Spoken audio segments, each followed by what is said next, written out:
and welcome to Playwright, a podcast about creating and sharing new ways to play. My name is Ryan Hamann. You can call me H. And I'm Ryan Quintal. You can call me Q. Now, you'll all remember when we started this podcast, it was me and Joshua Garrity as the main hosts of this show, and we had Q on really early as one of our guests, just because he was really excited to share something that was really kind of close to his heart, but we just never really got around to it. And so, Josh has been great to just like sit it out for the last while. He's been a really good sport about this, but I feel so bad that every week, Q, you take time out of your schedule to come on our podcast again. And we keep promising you like, oh, you know what? We just ran out of time, but we'll let you get to it this week. So now, before we do anything else, because I just feel terrible, I want to give you a chance to really get into like, what is it that's on your mind this whole time?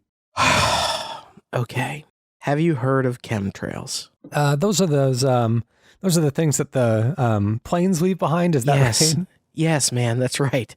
Chemtrails are a serious problem, and I feel like I've had no platform to talk about this. Now, I know that this podcast has gone off the rails. It's become kind of a video game thing, which was not its original intent, and not certainly my original intent as a guest. Right. This was originally called Play Flight, which was talking about various conspiracy theories. I don't even want to say theories because, of course, they're all true about, such things as the temperature the jet fuel burns at and such, but all to do with airlines. People wake up, okay? If you've seen the new trailer for Maleficent... The chem trailer? Is that the chem trailer for Maleficent? You're seeing Angelina Jolie in her true form. Her and Jon Voight are part of a secret organization that does most of what we know as the governing on this planet, and chemtrails is how they enact our stupor. They got you thinking that you want a Pokemon made of whipped cream. Well, this is all very interesting, and of course, I do want to hear more about this, but we do have to get to the video games, and we'll make time for the rest of this as soon as possible, I promise. Okay. So, Q, what kind of video game are you going to be inventing today? This feels like a gear shift, but okay, I'll give it my best shot. My pitch for you this week is a sort of poor v rich. Talk about social commentary. Oh no, I do the same thing this week. Oh no, okay. Well, I think we'll have some different interpretations. All right, occupy Playwright. So the idea was kind of an asymmetrical, maybe battle royale, maybe not, but I'm thinking it could be as simple as 4v4, where you have two teams. One is well equipped, maybe has the ability to build and repair things, like think Gears of War, modern incarnations of Horde mode. You get money and resources, and you have a lot at your disposal. You're also very tanky characters. And then you have another team that is maybe the same number of players. Maybe you do an asymmetrical battle royale and have, 80 players on the other team, but the other team has just not a lot of resources, pretty lousy weaponry, and they die very quickly, but there's a lot of them. They got a ton of lives and a ton of respawns, and just like any horde overwhelming you can be a real threat. So that's the general pitch, and hopefully we don't overlap too much here. All right, starting the clock there. So just to ensure that I'm understanding the premise here, you pitch this as a rich versus poor game in which you frame the poor as being a horde of monsters that are overtaking the rich. Is that what I'm picking up? No, so that's, yeah. I don't know if I really am on board with this one. I'm using the term horde only to mean legion or a large group of people. Okay. So, poor choice of words. Legion, like the New Testament demon. Exactly. Now you've got it. To be thrown into a herd of pigs and cast over the side of a cliff. Exactly. Yeah. So, I mean, on one side, let's use Gears of War like aesthetics in our heads for a second. One side, imagine like gold and silver clad heroes that have like a ton of shields and health and a bunch of defenses they can build. On the other side, you have people wearing rags. They've got no armor, a couple hits and they might be dead. But all it takes is enough of them working together in a coordinated enough way to break through the defenses and take it back from the rich, baby. Oh, okay. All right. So I always like to be very positive on this show, but just to be completely honest, I still am not completely on board with. I'm not sure I like this one just yet. Okay, and okay. I'm ready to get there. I just kind of need a little bit more hand holding along the way. So I don't know. I don't want to be the rich person cutting down poor people. Is that okay to say? Yeah. So, well, because I imagine like players don't necessarily get to choose, right? You're kind of assigned a team. We've just been like playing in real life. You can be born rich and born poor. Perfect. So there is an aspect to this that I think in my mind is directly connected to the sort of politics of the Purge movies. I don't know if you've seen any of the Purge movies, but you have these reasonably well-to-do people in these houses, they're fortresses, basically. Other people are left to fend for themselves. And I think that what you really ideally want is to create a situation where the team that seems much better resourced and has much more capability is put up into an even match by the sheer skill or set of will that the other team can enact. So one is kind of padded out by technology. Maybe you even make them lousy at firing guns just to ensure that like one team is kind of skill free or something, where you kind of empower the other team and each one is hopefully. Just to kind of take a step back in this premise here, this kind of thing, this kind of asymmetric multiplayer is done in different skins a lot of the time. Sometimes it's humans versus zombies, where the zombies, whether it's like Left 4 Dead or what is the World War Z that just came out recently, I think so. Where the zombies kind of overpower the humans as far as sheer numbers go, but any one zombie by themselves isn't that much of a threat.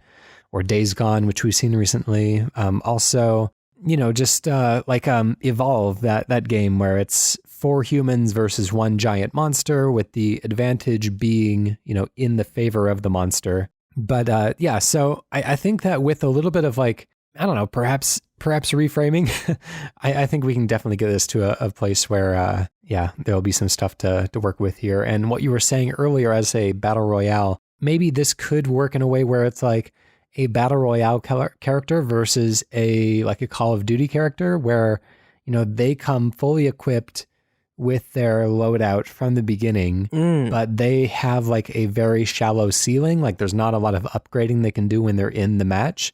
And so they kind of, from the beginning, have all of the equipment they're going to have.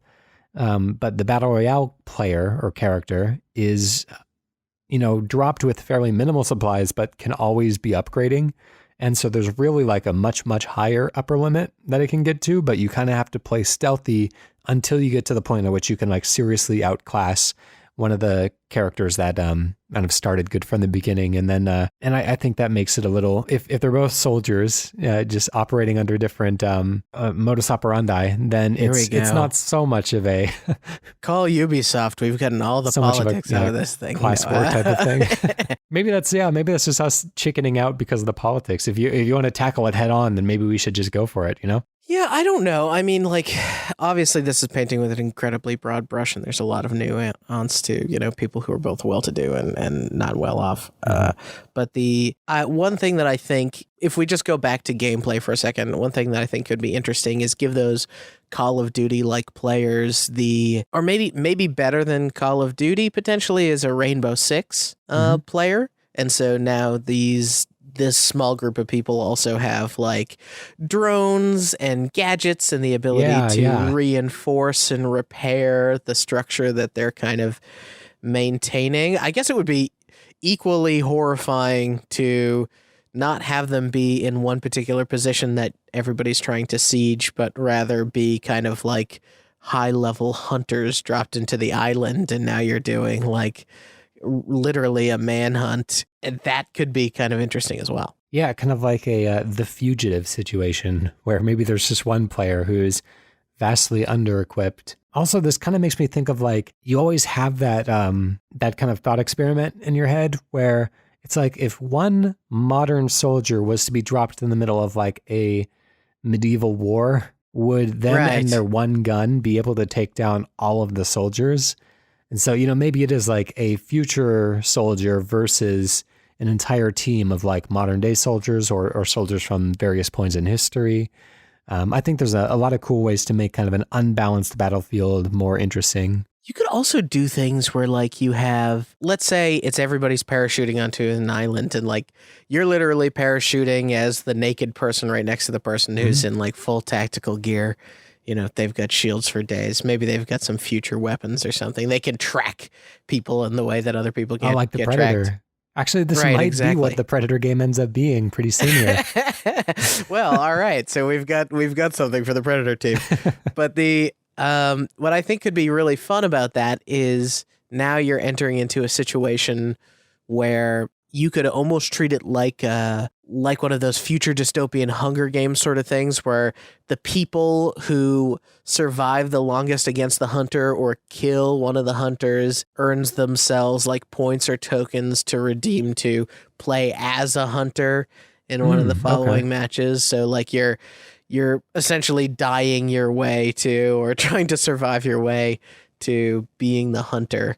And then, of course, you can obviously go on some pretty massive destruction streaks when you're in the position of power. I wonder if we can employ this trope that's in movies and literature of the big game hunter who has kidnapped like 5 people, taken them to his private island and says, like, I'll give you half an hour head start. And then the hunt begins. Right, exactly.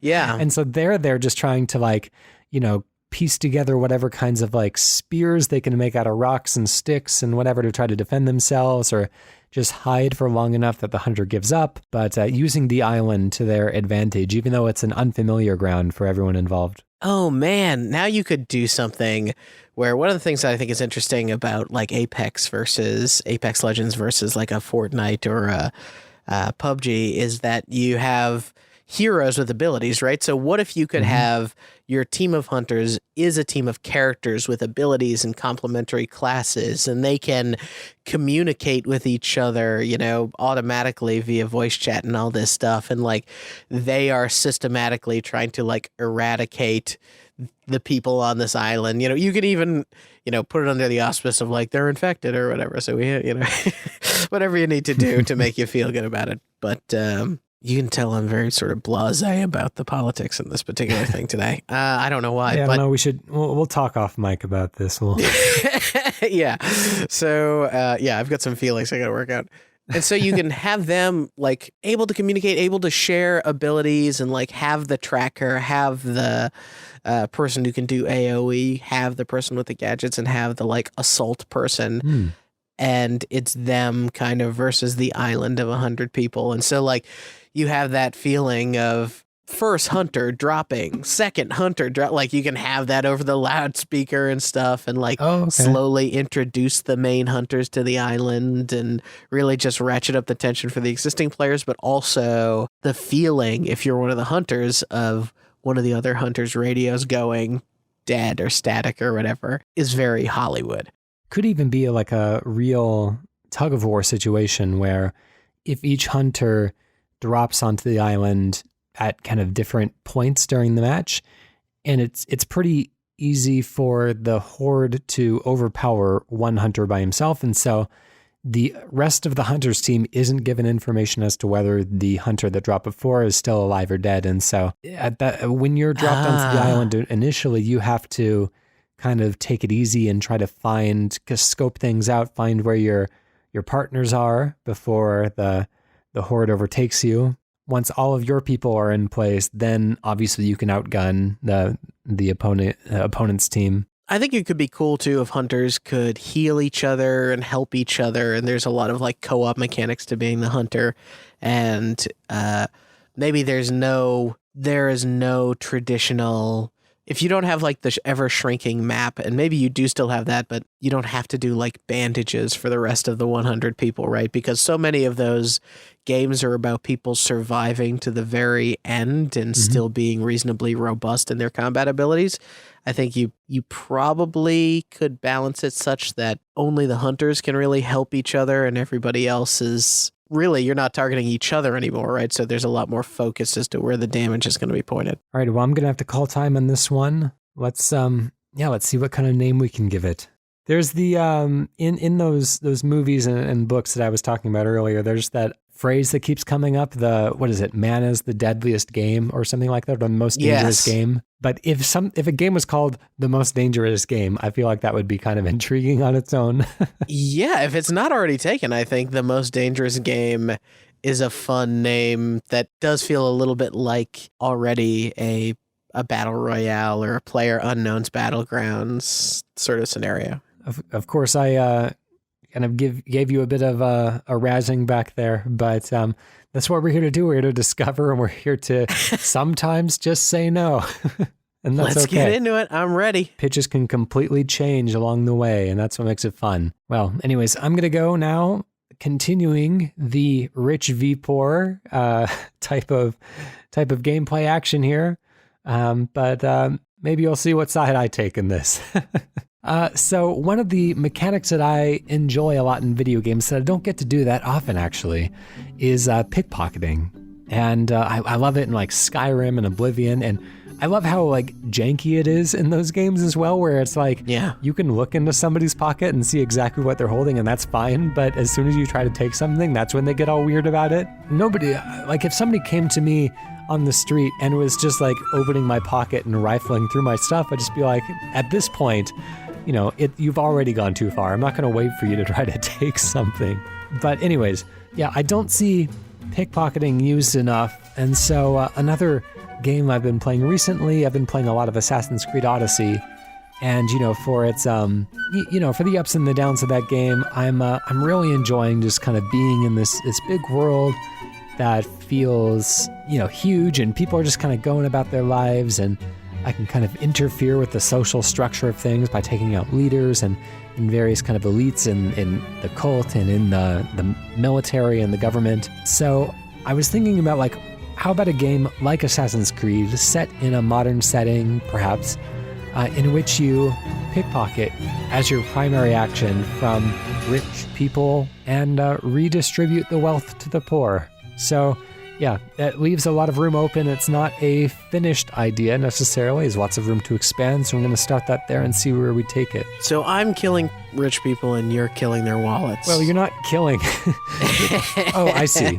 You are. Okay, yeah, right. Okay, so let's talk about the pickpocketing mechanic itself in those games. I think one of the things that like Skyrim does, I might be wrong in this, is when you reach into someone's pocket, it kind of pauses the entirety of the game, right? I've never felt like a game has given me that sort of technique that I've seen in movies and stuff where someone has to bump someone or they have to kind of match stride / pace with them in some way in order to successfully slip something out of a pocket. There's not that moment of like something is halfway out.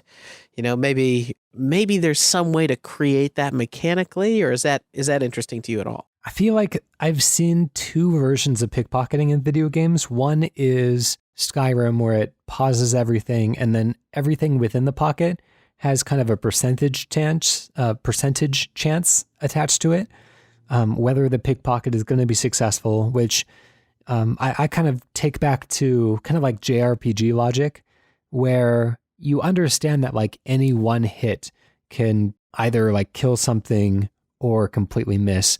And just the damage that you're doing is just kind of increasing the odds of landing a fatal blow, if you want to like take the metaphor of the JRPG battle system to its limits. So, in that sense, it's kind of like the VAT system in Fallout, where it's like, you have a 63% chance of stealing this item. Do you want to go for it? And then once you make that decision, time resumes and you see the results of your choice. And then the other system that I've seen is where it is a little bit more like what you were saying, where it's like you have to sneak up behind somebody and make sure they don't see you, and perhaps, match strides like you were saying, like you would see in a Dishonored or something like that. But usually when you hit the button, you just take everything in their pocket, or one item like a key that you see hanging off of their belt loop or something like that. So, you don't get the same level of like specificity that you do in a Skyrim game, because I think it would be difficult to present item choices in a real-time setting. But yeah, Skyrim I would classify as like turn-based pickpocketing, and then Dishonored I would classify as like real-time pickpocketing. Yeah, what if, I guess What if you served up a mini game that was a series of pipes with the water flowing through them? No, yeah, I love the. I guess what I'm really trying to get at is something that feels like almost like lock picking or something in a game, the way that you're maybe rotating a joystick or you're exacting some feeling of analog control, almost like whether it's like with a trigger, and using the full sort of articulation of the analog trigger rather than just being a series of button presses, something that feels like some level of skill. Do you know the VR game The Climb? Yes, I like that one a lot. Yeah, so one of my favorite things from that is that sort of mechanic where to get on a very tight little lip, they want you to hold down the trigger kind of halfway. Right. I think that something like that could feel interesting here. Okay. Yeah, so I mean, I think for this type of thing where you're talking about very specific control, putting it in VR is kind of that's an easy choice. Because you get that full one-to-one motion control, you can just kind of simulate the action that you want to perform. So yeah, that's definitely an option. I think it would be interesting to try to find ways to do this just with buttons and control sticks, just because that seems more difficult. But yeah, I'm not 100% sold on, unless, the pickpocketing itself was just kind of a component of a larger game. If the game centered around pickpocketing, I'm not sure I know a way to make that mechanically interesting enough to really hold the experience all the way through. You could go into, I wish I could come up with an example, because I know that there are millions of examples. That's an exaggeration, but of games where you get close enough to an object and time kind of slows and you can react and maybe get more precise control over thing, but it's not like time is completely stopped. So, you can kind of get close, you can focus, you can maybe choose exactly what pocket you're focusing on, and then maybe almost like a lock-on mechanic. Then once you're locked onto a back right pocket, because that's where everybody puts their wallets, then you can try to make pace and make sure that nobody around you is watching and make sure you're not noticed. That's kind of interesting. How do you imagine so we've focused a little bit on the pickpocketing. You also kind of talked about distributing the wealth back. Is that just as simple as you complete things are automatically happening for you? Or is there a way to sort of unpickpocket potentially into the pockets of the needy? Well, I was thinking, playing Assassin's Creed Odyssey, it does have a system that's kind of similar to the Nemesis system, like you saw in Shadow of Mordor. And then never since then, which is weird because it's one of the most brilliant systems that's come out of this generation, but I digress. Where they have this whole system of like cult members that you can trace down using clues and stuff to try to, and there's a whole system of mercenaries that come after you, bounty hunters, once you perform crimes, and as you kill them, you can get kind of clues as to who the people that are higher up on the food chain are, and try to find them or keep them from finding you, depending on what your status is at that moment.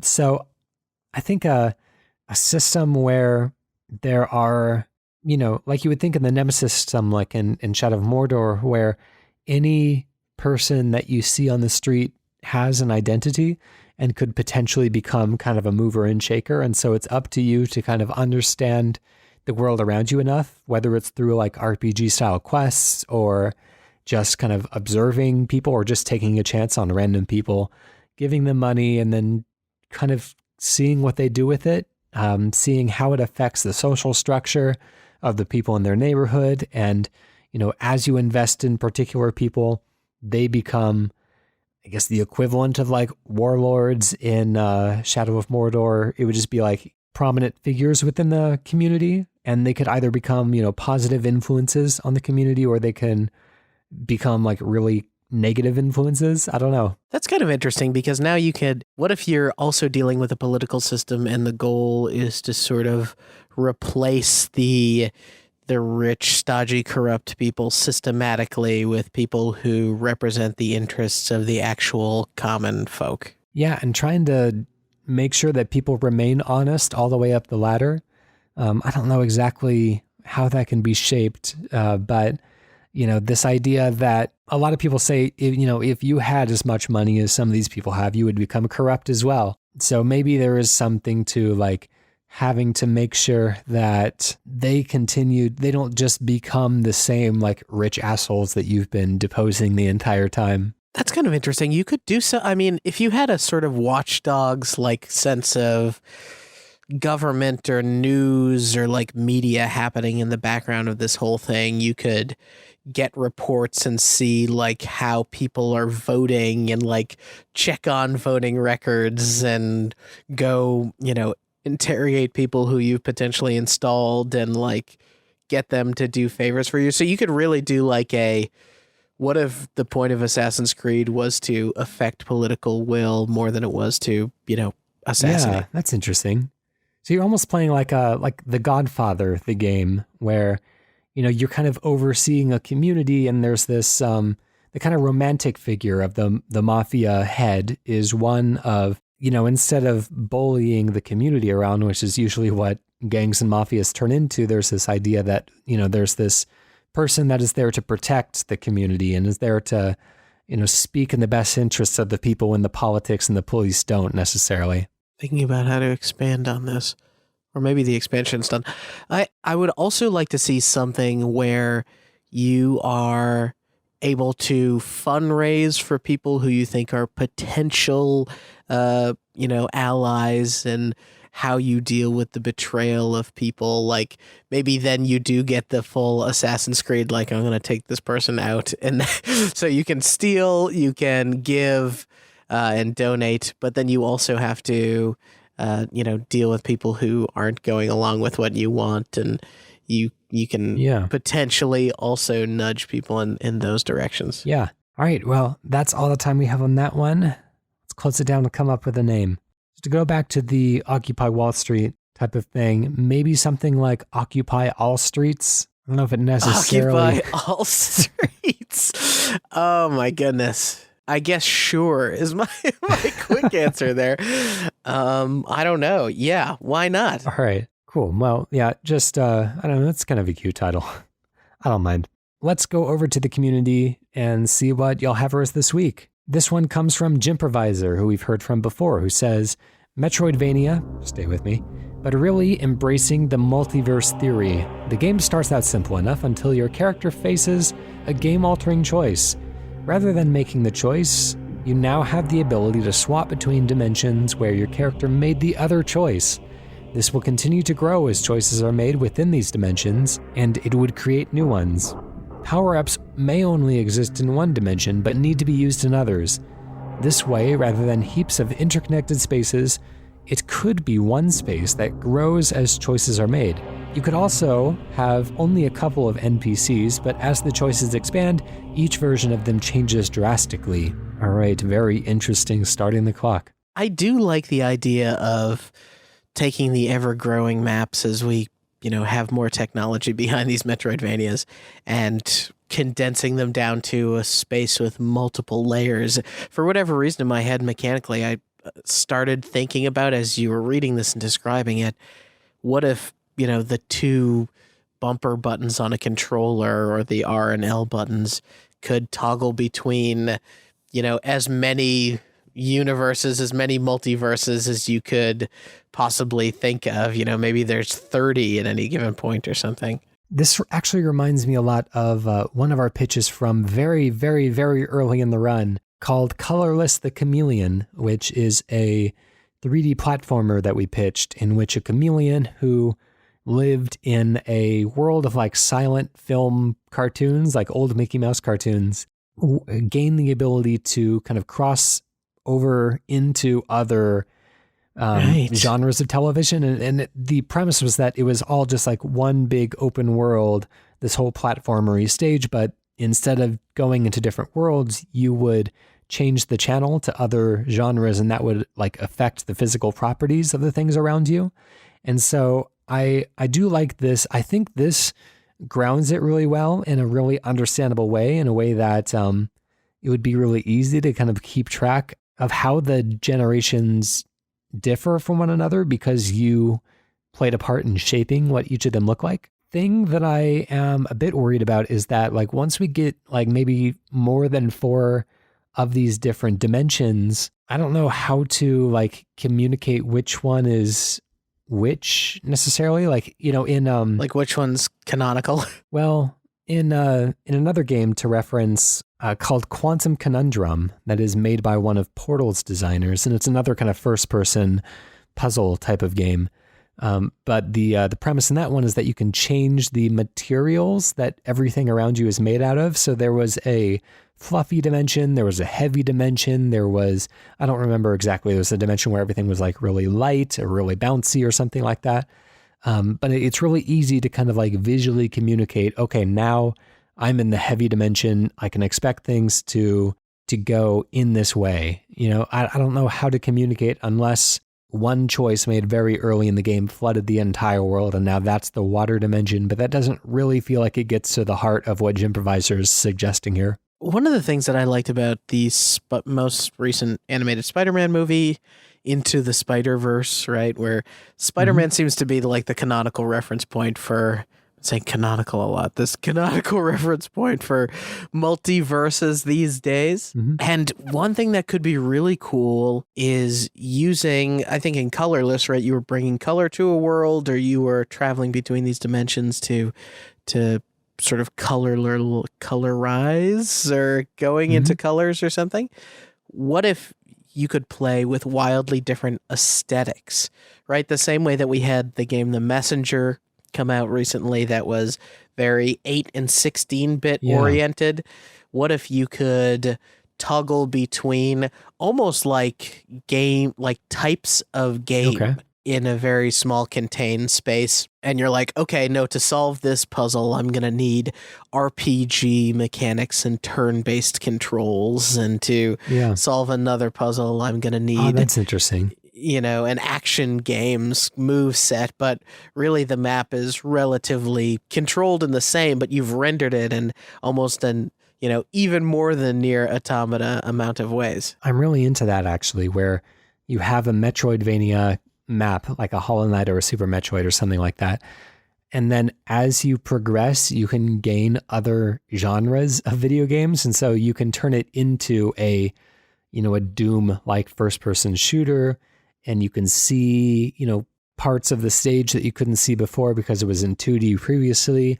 You can turn it into like an isometric ultimate play the game type of game. You can turn it into like an RTS or something. All these different types of games. A survival, like a Minecraft crafting game where you can take pieces of the environment and reconstruct them so you get access to new areas. Yeah, gosh, this sounds very interesting. I'm really into it. It sounds like it could get very, very complicated very quickly. Yeah, the scope is huge. But I mean, you could do it in very practical ways, right? Like if you, let's say it starts off feeling very Super Metroid. Samus gets missiles, right, at one point. Well, now in the RPG land, missiles is a spell that you can cast in the crafting land. Maybe gunpowder or something becomes a material that you have access to, and you can kind of connect things as long as you control the sort of set number of things that the player ends up playing with. Okay. Yeah, so... gosh, let's see. So maybe there's a level of... So I do like what you were saying about like Minecraft reshaping the level. That puts me in the mind of another great Metroidvania called SteamWorld Dig and SteamWorld Dig 2, where instead of just going on platforming challenges, it was a platformer essentially, but you were digging through the dirt and creating all these trails through the dirt. And in a sense, kind of creating your own platforming challenges because you would need to resurface and go up back to the surface of the land. And so you have to kind of think ahead and leave yourself a way out. Otherwise, you would be kind of stuck down there. So yeah, that's interesting. And then maybe once late in the game, maybe you gain the ability to kind of terraform and reshape your environment. All of the other genres would have to be kind of built around things that could fit within a procedural space. Like SteamWorld Heist is another great game, which has a very different gameplay style. It's almost kind of XCOM-like, but you get the feeling that it could it could generate interesting challenges regardless of what the stage around you looked like. Who are the SteamWorld people again? The Imogen Form? Is that? Yes. Okay. So, yeah, they're definitely the most equipped studio to actually execute on the thing we're talking about, right? Because they've done the sort of Metroidvania. Yeah. They're quite good at it, right? They've done it a couple times, but they've also done card combat RPG, and they've done sort of turn-based strategy or kind of half real-time strategy.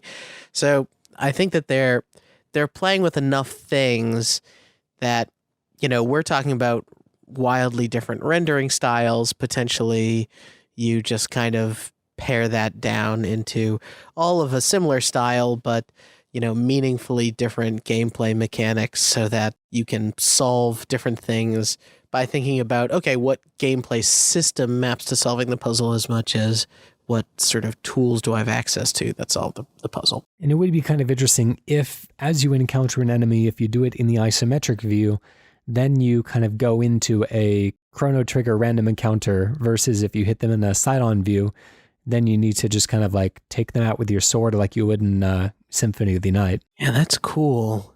How do we handle upgrades? So, how do we handle like getting new things and going to new areas? One of the most interesting things that I've watched recently during GDQ was did you see this, the Link to the Past Super Metroid randomizer? No. So what they did, and they kind of explained this, so I'm going to, as somebody who doesn't fully understand, I'm probably going to butcher the explanation, but basically Super Metroid and A Link to the Past both didn't take up the entire cart worth of space.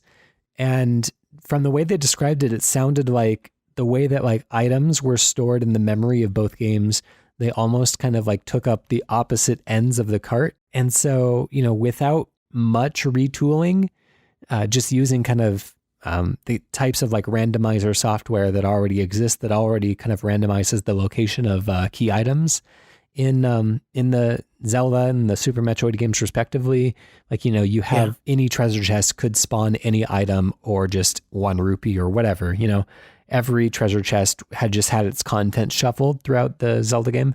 They found a way to make the items distribute across both Super Metroid and A Link to the Past.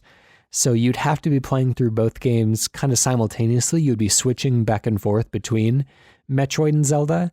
And as you gain, as you open a treasure chest, it could be any Zelda item or any Metroid item. And then, you could open a treasure chest in the thief's hideout and it could be like super missiles. And then that would give you the opportunity to progress a little farther in Super Metroid. And then you can get the hook shot over there or something like that, so you just didn't know. And so it's a great run. You should definitely check it out. 2 players did it as a race, kind of. And it's super fascinating. Very entertaining to watch as well.